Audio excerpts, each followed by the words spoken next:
So the last time we talked about the definition of current, which is the amount of charge passing through the cross section of a wire divided by the time that that charge crosses.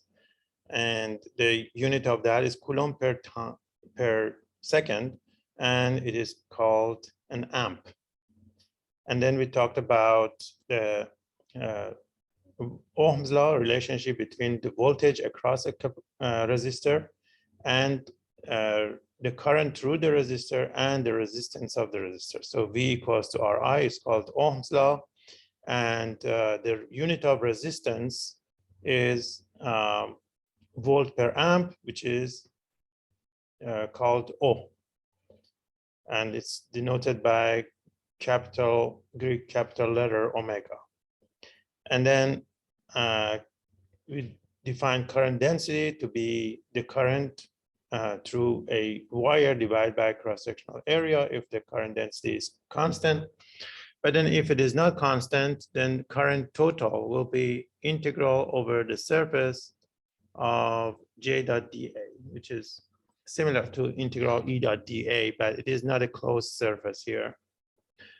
And then we talked about resistivity and the microscopic version of the Ohm's law, which says that at any point in a material, electric field is equal to rho times J. J is current density, and rho is resistivity.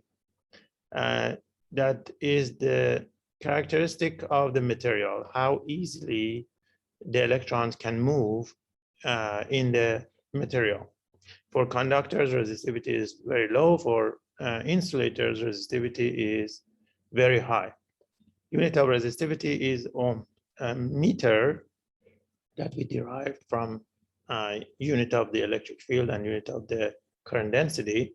And these are the resistivity for different substances. These are metals, as you see. The resistivities are in the order of 10 to the negative 8. And for steel and lead and mercury, about 10 to negative 7, see in the order of 10 to negative 7. And there are some alloys here. And there's some semiconductors that have the resistivity in the intermediate values, but then insulators that are very, very high resistivity. And you see that these are 10 to the 16, and these are 10 to the negative 8. So they are order of 24 order of magnitude different. So it's largely different. All right, and then we talked about the relationship between resistivity and resistance of a sample. Resistivity, as I said, is a characteristic of only the material, but resistance not only depends on resistivity, but also the dimensions or geometry of the sample, like this cylinder. It depends on the cross-sectional area, perpendicular to the direction of the electric field or the current, and also depends on the length. The larger the length is, the more resistance it has. The wider it is, the less resistance, as you may expect. All right, so this is the relationship between resistivity and resistance. And then we talked about drift velocity of electrons in or any charge carriers in a material, which is the average velocity of the charge carriers when there is a current going on in the wire or in the material. And this is V sub D, drift velocity, and it is related to the other parameters. Like current can be written as NQA times drift velocity. N is the number of charge carriers per unit volume, which is meter cubed. Q is the charge of each one of them. A is the cross-sectional area of the wire. So I is the current going through the wire, and so forth. And then if you divide this by area, I divided by area is J, so J becomes NQ times VD. All right. And then we calculated the drift speed for a typical wire, which is a typical, it is a thick wire actually, 1 millimeter in diameter and 1 amp of current. 1 amp is pretty big current. And you see that the drift velocity is very, very small. It's in the order of 0.1 millimeter per second. And we also said that it is much, much smaller than the thermal motion of the electrons in a solid, like in copper. And then we talked about electric power. We have these formulas. We derived the formula. P power can be written as current times voltage, which is used usually for the batteries. Or if you have resistance and current, you can use I squared times R. Or if you have voltage and resistance, you can have V squared over R.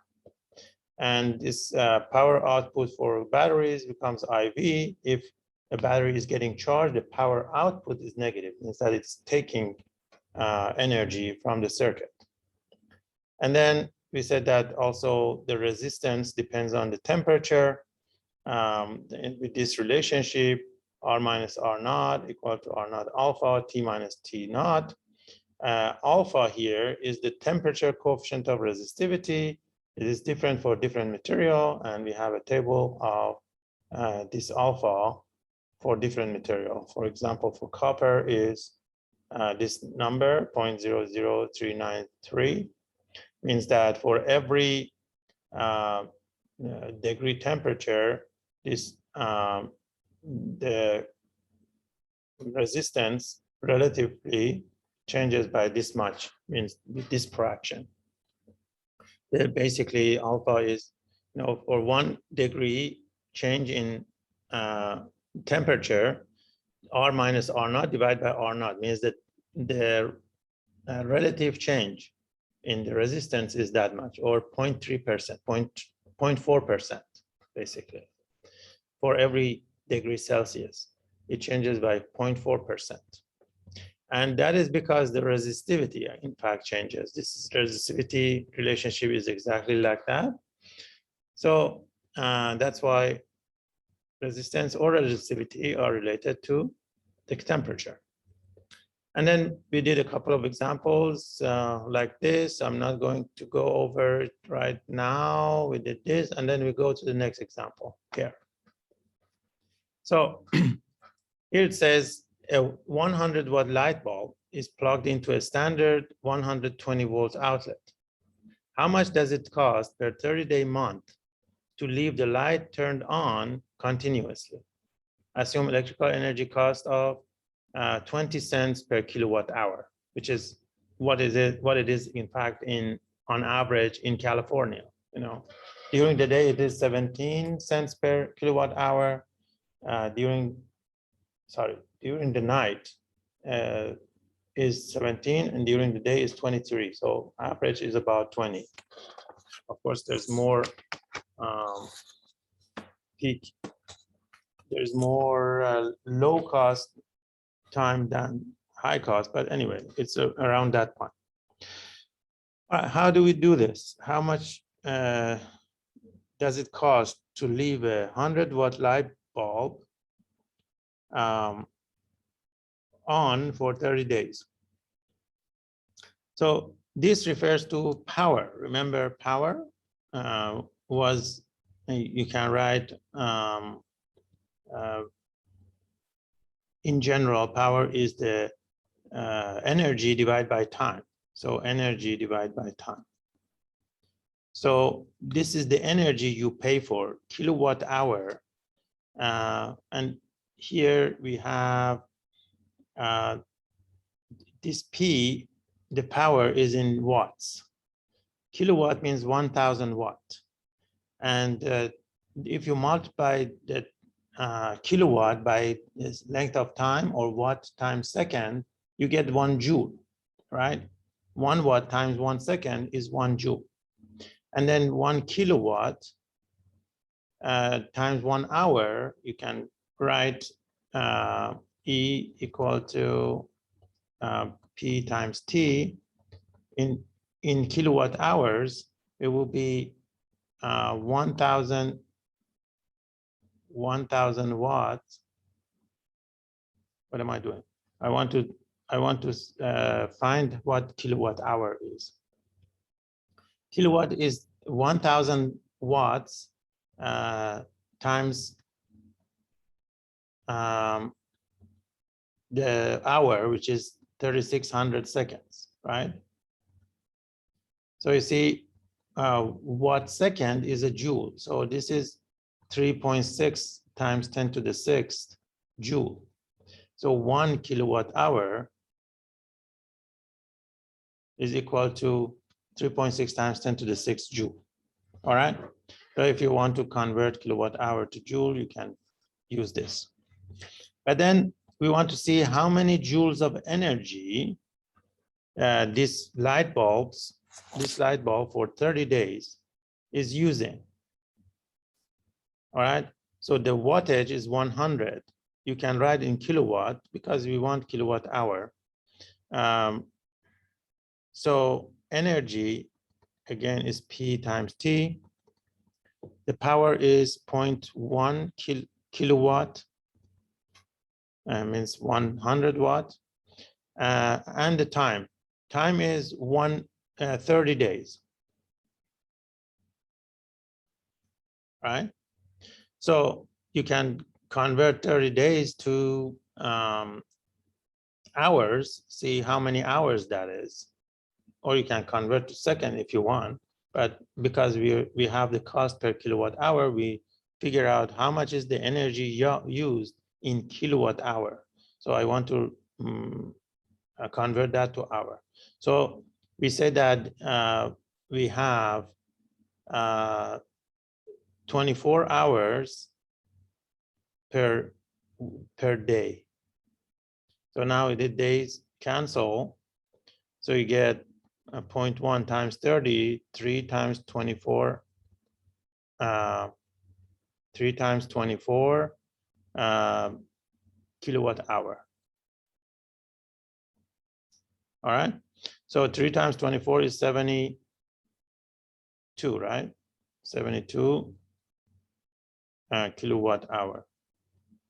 And now we have 20 cents per kilowatt hour. So the cost is $20.2, let's say, $0.20 per kilowatt hour. If you multiply that by 72 kilowatt hour, you get the amount of money that you need to pay. So that's 1/5 of 72, which is 10 for 14 point something, 14.2, 14.4. What is 72? Yeah. 72. 70 becomes 14, and 2 becomes, yeah, 2 cents divided by 5. $2 divided by 5 is $4. Oops. $14.4. So it means $14.40, right?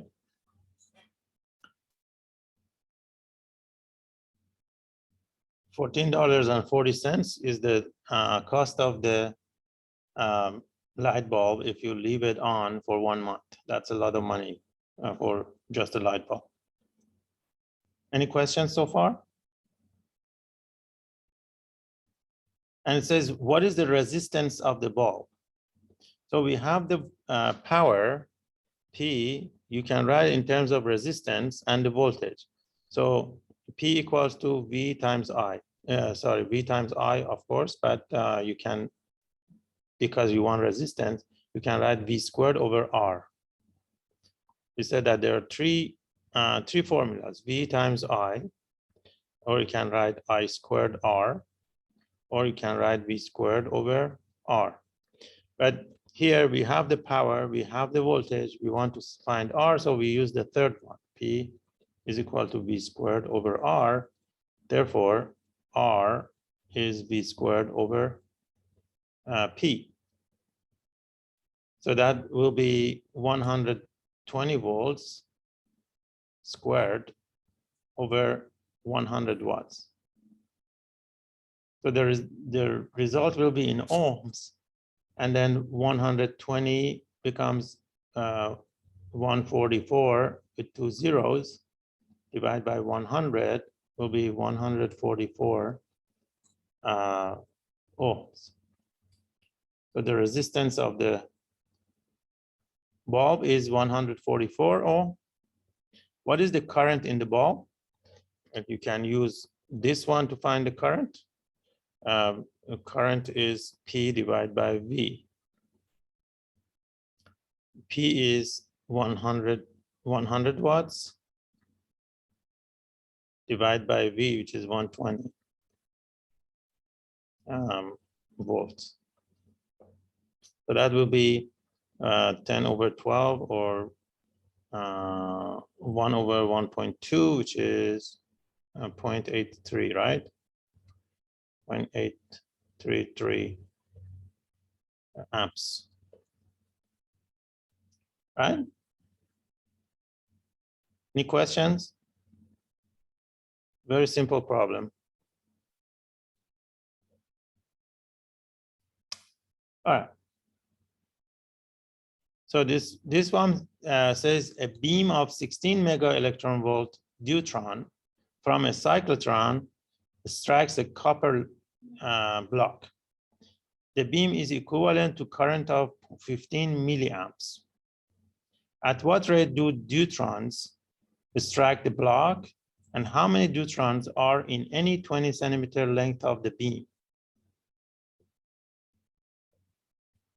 All right, so this is a little bit tricky. It's a little bit different from the ordinary problems.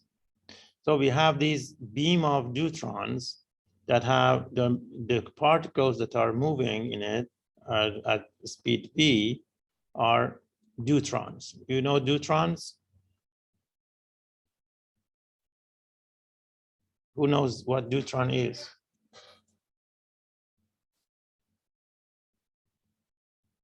So these deuterons are moving very fast and says 16 mega electron volts. And these are hitting a block, copper block. So these are hitting the block. So, and the current, because each one has a charge, if you take a cross section, the current that passes through this I is 15 milliamps, 0.15 amps, right? And now it's asking, what is the rate of, at what rate do deuterons strike the block? Means how many deuterons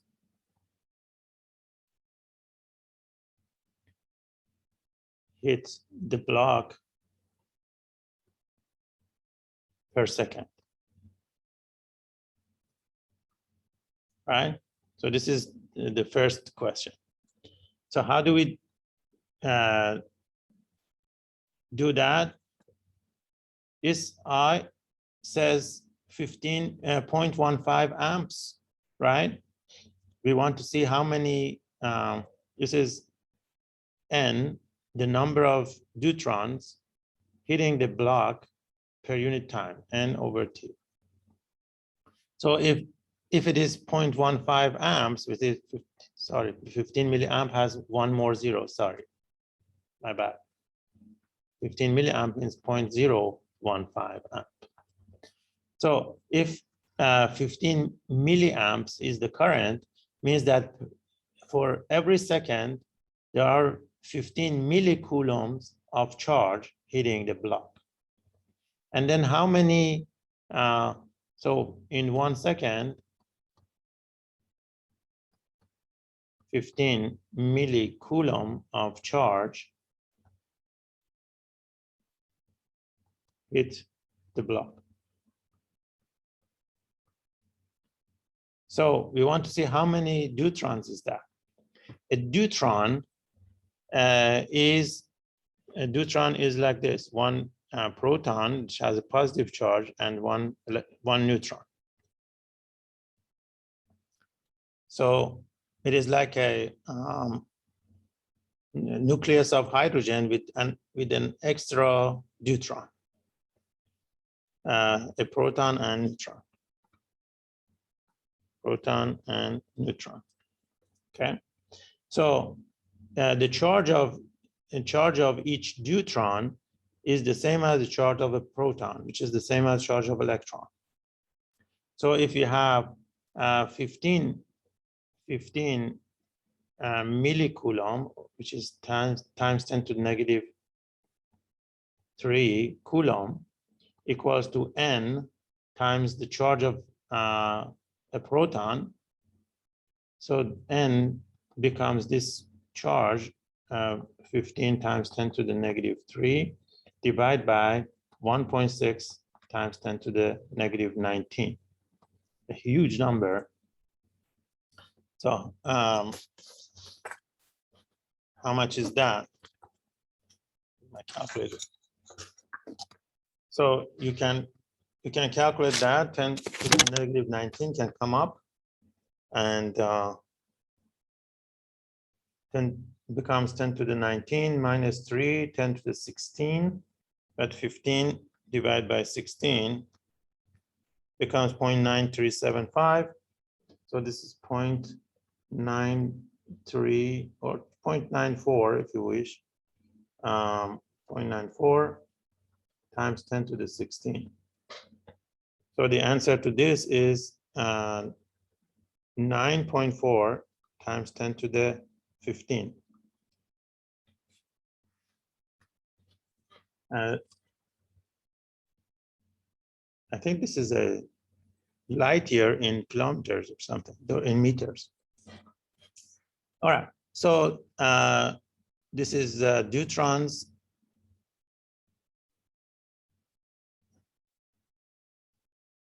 Deuterons per second. All right, 9.4 times 10 to the 15, almost 10 to the 16 deuterons per second. Make sense? So to calculate how many deuterons hit the block per second, we say that in 1 second there are 15 millicoulomb of charge, and then how many deuterons is that? Each deuteron has the same charge as proton, so we put that 15 times 10 to the negative 3 coulombs equal to the number of deuterons times the charge of each deuteron, and then we find the number. All right, and then it says how many deuterons are in any 20 centimeter length of the beam. So this is a little bit odd. We want the number of particles in this beam per unit length. We talked about this n, the number of, we said n was the number of particles or charge carrier per unit volume.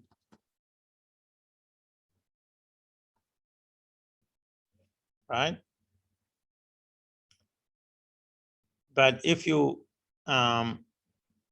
multiply by cross-sectional area, if you put n times a is equal to a number of particles, charge carriers,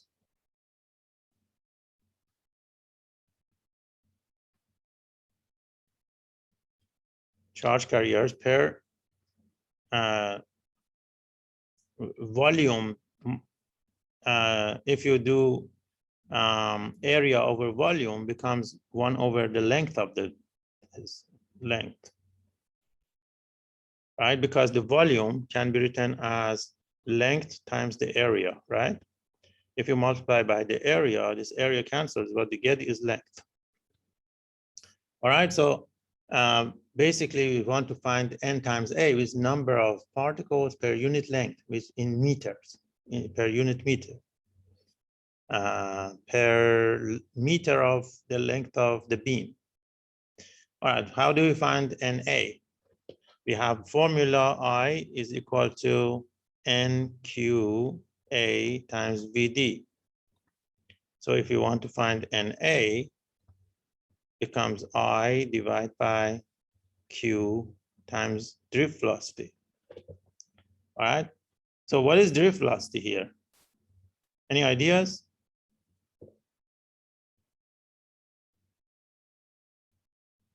So we need to find VD. If we find VD, we know the current, we know the charge of each one. We can find n times a, which is charge per unit length, which you can we can call it lambda, charge per unit length, the number of charge per unit length. So how do we know how fast they are moving? It says that they have 16 mega electron volts of energy. Remember, electron volt was a small unit of energy. We said that 1 electron volt is equal to 1.6 times 10 to the negative 19 joule, because it is the amount of energy an electron gains or loses if it crosses a potential difference of 1 volt. So basically 1 electronic charge times 1 volt, 1 EV. And mega electron volt, 1 mega electron volt is 1 million electron volts. So it will be 1.6 times 10 to the negative 19 times 10 to the 6 joules. That's million. So, and this beam has 16 mega electron volt, means that each particle has 16 mega electron volt of energy. So 16 times 1.6 times 10 to the negative 19 plus 6, negative 13 joule is the energy of each particle, which is 1/2 its mass times v squared. This v is the same vd because they are moving at that speed. Okay. So vd can be calculated from here. Vd is square root of 2 times that. So square root of 2 times 16 times 1.6 times 10 to the negative 13 divided by the m. Mass of neutron is 1 mass of proton plus 1 mass of neutron, with mass of each one of those is 1.67 times 10 to the negative 27, as I remember. So 2, they are both the same mass, 2 times 1.67 times 10 to the negative 27 kilogram. So this 2 cancels out. 1.6 and 1.67, it becomes almost 1, a little bit less than 1. 16 comes out, becomes 4. 10 to negative 13 over 10 to negative 27 becomes 10 to the plus 14, and comes out, becomes almost 4. You can calculate exactly, almost 4 times 10 to the 7 meters per second. All right, that is about a tenth of speed of light. Going very, very fast. All right, so this is VD. It's a little bit less than that, but what is 1.6 divided by 1.6, 16 divided by 16.7, 1.67, and then square root of that is 0.0 0.97 times 4 becomes 3.9. Instead of 4 is 3.9. So you can say 3.9. So this is the speed. Now you have that, you can put that in here to find the number of particles per unit length. So n times a is equal to, or let me call it lambda. Lambda, which is number of particles per unit length of that, becomes I 0.015 divided by charge of each one, which is 1.6 times 10 to the negative 19 times 3.9 times 10 to the negative, plus 7. So you see negative 19 plus 7 becomes negative 12, comes up, becomes 10 to the 12th. And then you lose 2 of those with the 0.15. So become 1.5 to 10 to the 9. Let me see. Sorry, this is equal to, can say 15 divided by 1.6 times 3.9. So times 10 to the 9. It's just, you can't put it on a calculator. I'm just trying to do a lot of mental calculation. 15 divided by 1.6 divided by 2.9 becomes 2.4 times 10 to the 9. So this means that for one meter of this beam has 2.4 times 10 to the 9th, means 2.4 billion particles. And how much is in 20 centimeter? Is 2.4 divided by 5, right? Becomes about 500 million, or 480 million particles. So how many neutrons are in any 20 centimeter length of the beam? About 480 million particles. All right. This is particles per meter.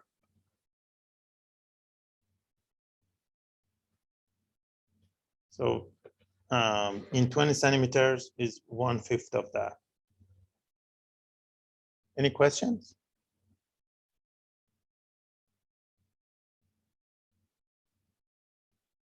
All right. This is another example. It's regarding the unit of what? Somebody's asking. Unit of lambda is particle per meter.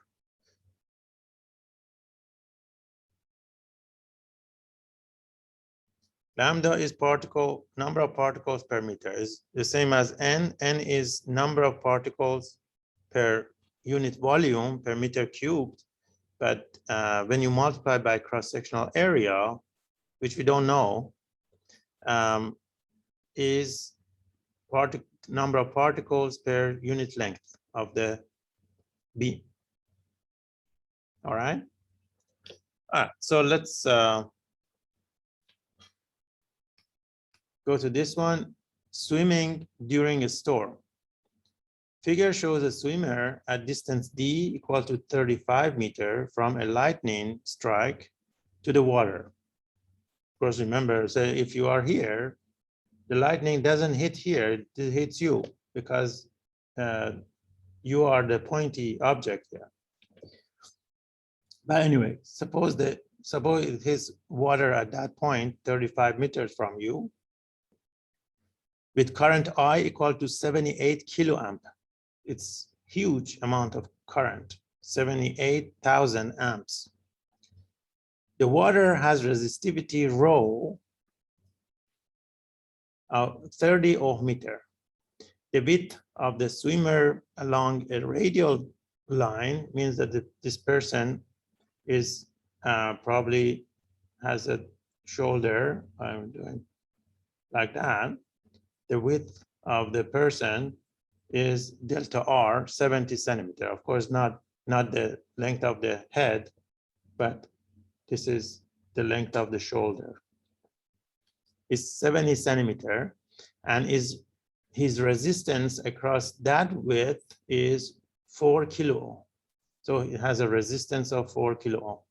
So imagine the person is replaced by a block, and the resistance here R is 4,000 ohms.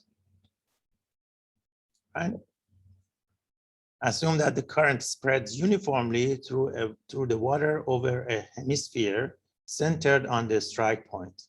Means that it is like this. See, this current goes in all directions, and it spreads uniformly in this semi-sphere or hemisphere. Sorry.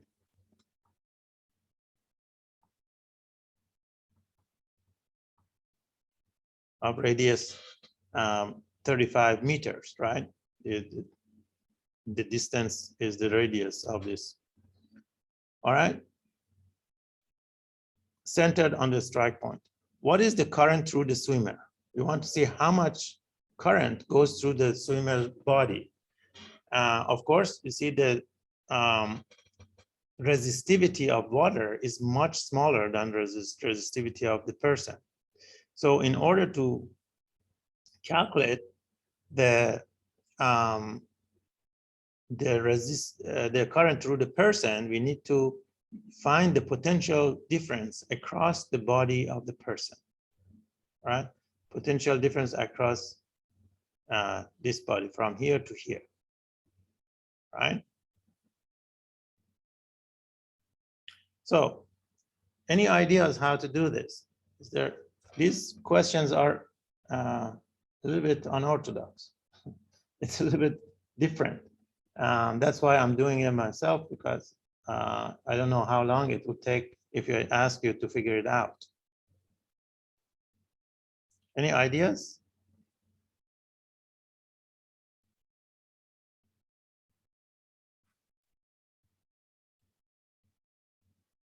You know, we have a couple of different formulas. One was V equals to E times distance, right? ED, and almost in integral of E dot dl. But if E is pretty constant, we can say V is electric field times distance. For example, distance along the length of the person or the width of the person. This is how much, if we can find the electric field times delta R, so E times delta R becomes the potential difference across the body of the person. And you know that we have microscopic Ohm's law, which says E is equal to rho times J, right? The electric field depends on resistivity and current density, okay? And current density, J, is current divided by the surface area, right? So can you now put it together?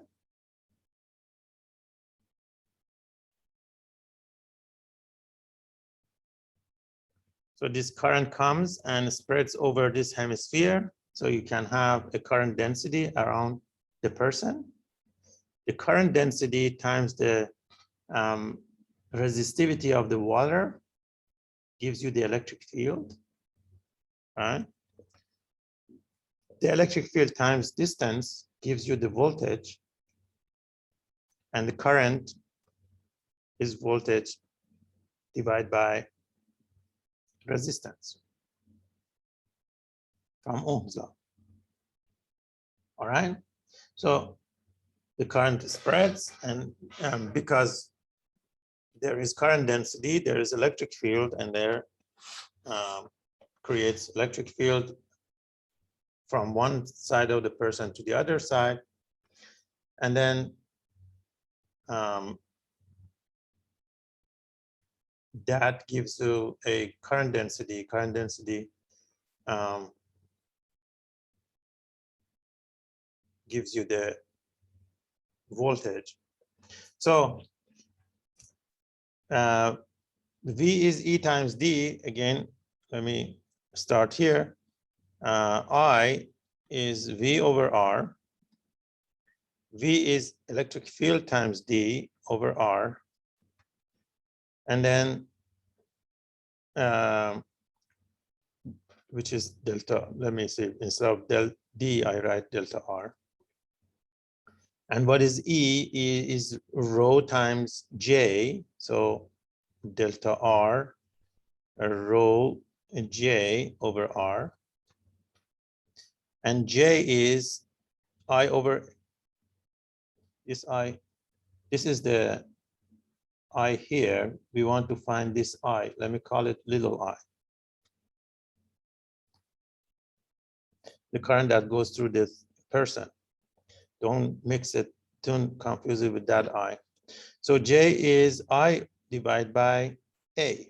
So that will be delta R rho I divided by R times A. If you replace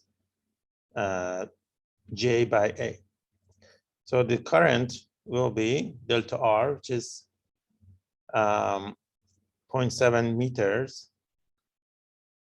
rho, which is 30, and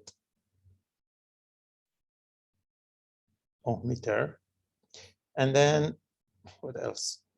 I, which is 78,000 divided by R, which is 4,000 times area, which is, what is the area of a hemisphere? It's 2 pi times R squared, right? 4 pi R squared is the surface area of the sphere. The hemisphere becomes 2 pi R squared.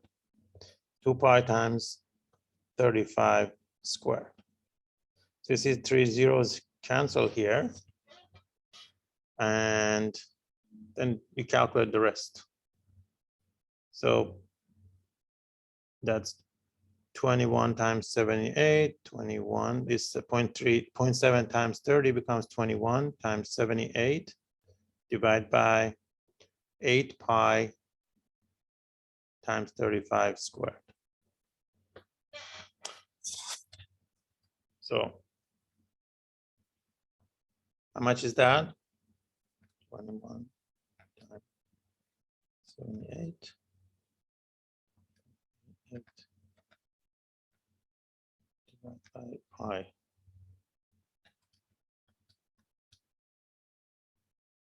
Divided by 35 squared.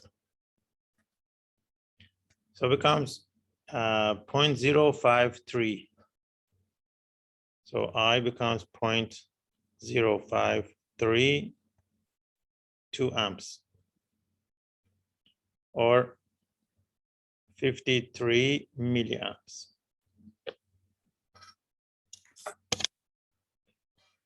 All right.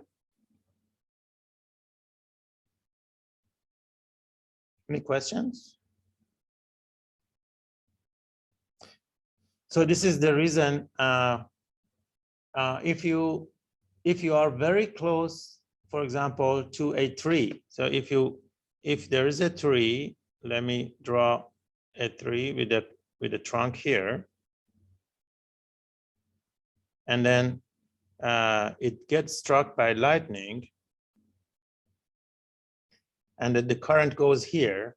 And if you're close to the tree, if you are standing like this with the legs wide open, you have a large distance. See, if you're like this, And so there's a large distance here, and the current spreads everywhere, and you get the large distance. See, the distance that you have is proportional to the current that goes through your body, right? So this is the same situation. If you're standing beside a tree and the tree gets struck by lightning, then you get a large potential difference across your body. You get a shock. All right. That's why, for example, they say during thunderstorm, you stay with the legs close to each other, as close as possible, so that there's no potential difference across your legs. So if the tree beside you gets struck, if your legs are together, then you get less shock. If your legs are wider, you get more shock. All right. So that's the moral of this story. All right. Any questions? All right. That's all examples that I have here. So we're going to go to the next chapter now.